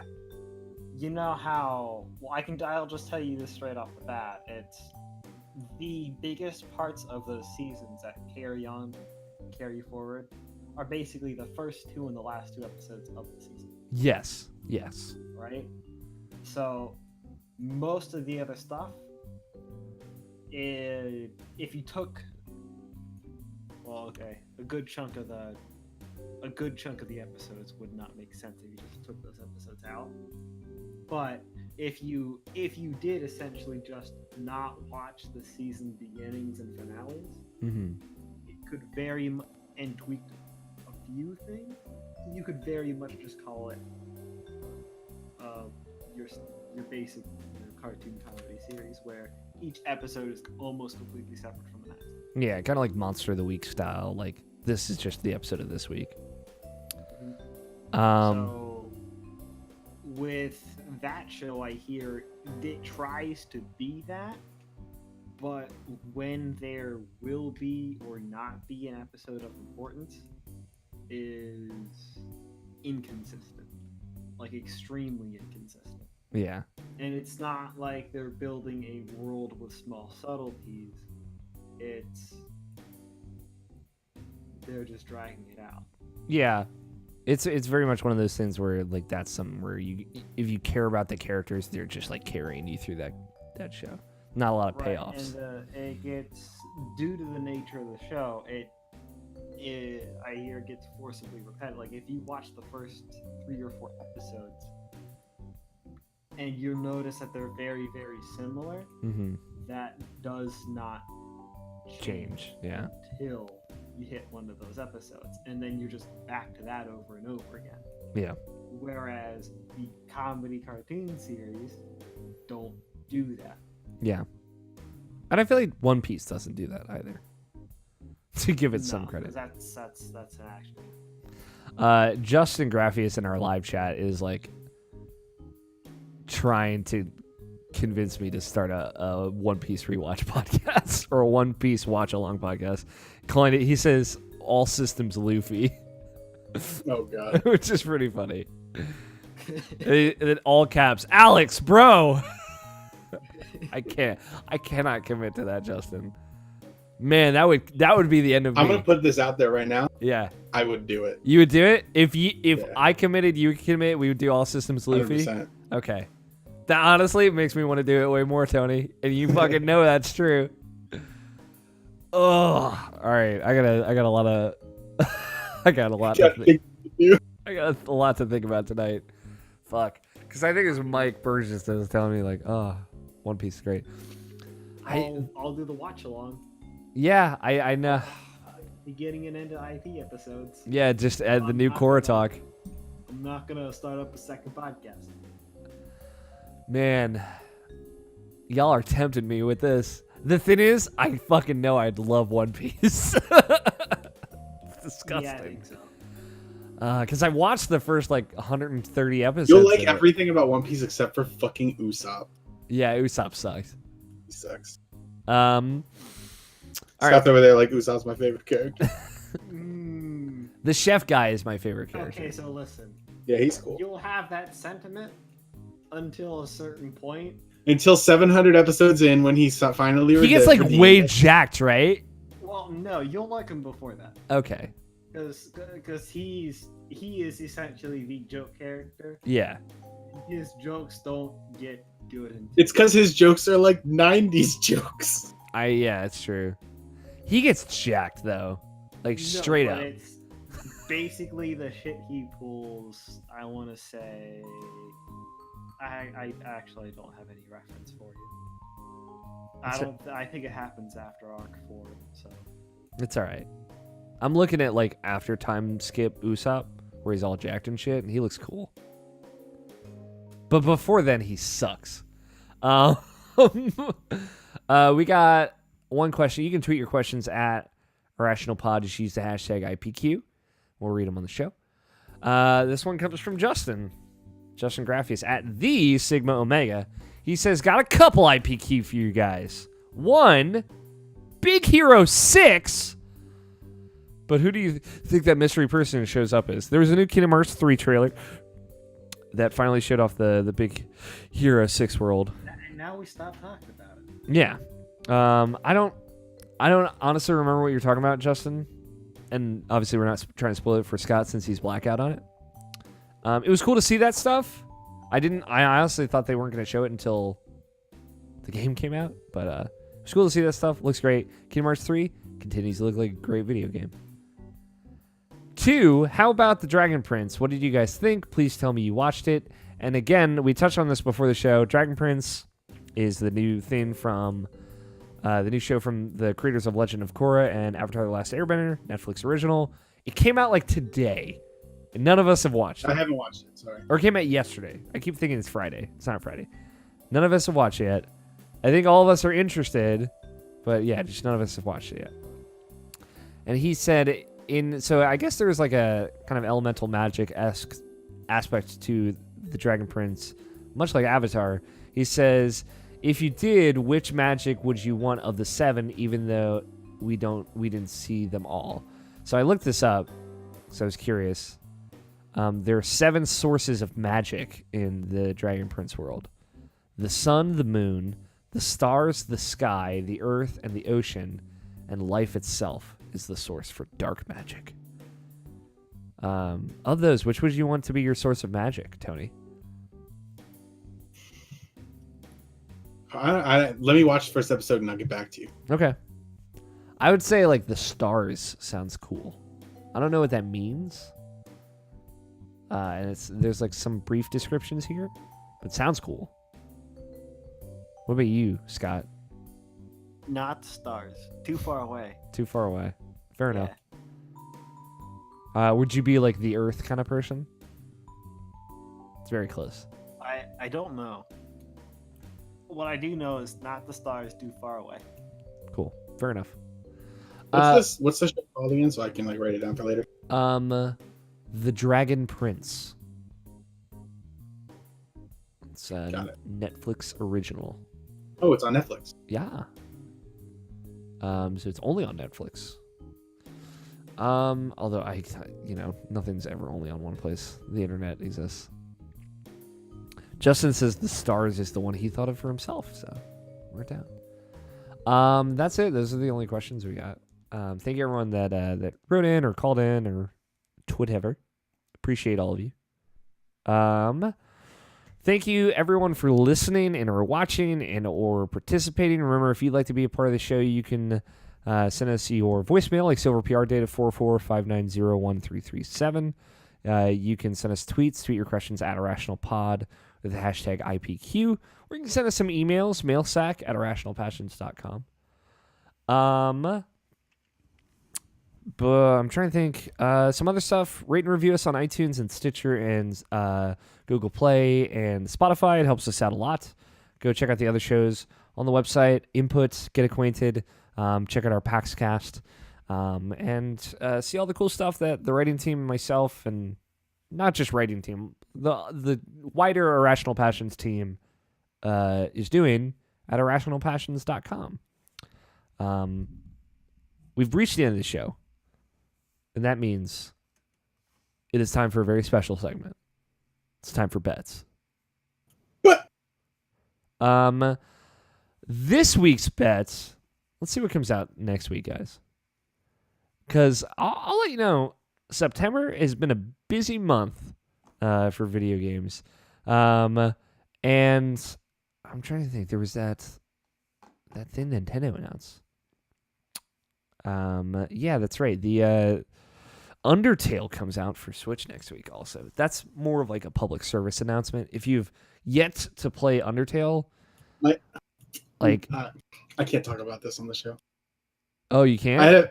I had a very specific question about Undertale and how it will work on the Switch. Yeah. That is okay. almost certainly very, integral to how people will play that game on the Switch, but I don't know if we can talk about this or the answer to it on the show. Yeah, we can. I know exactly the question you're thinking of. I do have an answer for you, so we can talk about it after the show. So it's addressed? Yes. Yeah. Okay. But a cool thing I found out about Undertale, because I had not played it on PS4 or Vita, which was the other console port of it. There are, because the game is like 4x3, it's like just square. They have like these cool hand-drawn panels around to fill out the widescreen on Switch and PS4. that change depending on the area you're in. Oh, cool. I got to see a couple of them in like the screenshots on the Nintendo eShop, and they look really nice. Like it's really cool art done just for those versions of the game, which is really cool. If you've not played Undertale, I do not know what to tell you. You are living your life wrong. The what's it called? It's not on here. It's like the Capcom. Yeah, there it is. The Capcom Beat 'em Up bundle. This was announced during the Nintendo Direct this past week. Basically, it's a collection of I think 7 beat 'em ups. So like Streets of Rage and a bunch of other lesser known beat 'em ups, all collected in one bundle on Nintendo Switch. I guess it's also on PC, Xbox One, and PS4 as well. What is the Open Critic score of the Capcom Beat 'em Up bundle going to be? Now, keep in mind, beat 'em ups, not the best reviewing genre in video game history. What? I know, very surprising. Oh, you know what? No, we'll address that in a second. But I would say, like, I'm just curious as to what the Capcom Beat 'em Up bundle is. I honestly could go anyway. If you guys want to, do you guys? I do have to ask. Do you guys want to double down on NATO? Scott, you choose. I think we have to. I think the only beat 'em up game I've played was the Teenage Mutant Ninja Turtles one in an arcade. Like, that's about it. It's not in Well, this yeah. bundle too. I guess that's not a Capcom one. I don't think. Did you ever play the Simpsons one? No. Okay, Simpsons one's all right. So I don't know. I don't know what any of these games would be. Okay. Y'all are doubling down on NATO. I'm going to say a 70. And I will find out what NATO has to say. So here's the deal. Last week I did not follow up with NATO. I forgot. Wow. So we just want to win by default. 'Cause So- you didn't do your job. So I think that is fair. You guys would win by default and get the 5 points. I fucked up. I apologize. But last week's bet was how many likes would the NBA 2K pin tweet have on their Twitter account.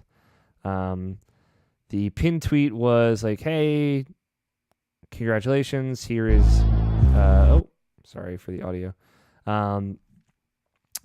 Here is like the game. It's launched today. So it is a different pin tweet now, which was like the unexpected response. I bet 10.5 thousand. Nobishin bet 4.6 thousand. The actual amount is 5.1 thousand. But like I said, I didn't do my job. I done fucked up. So the points are going to Team Ligma.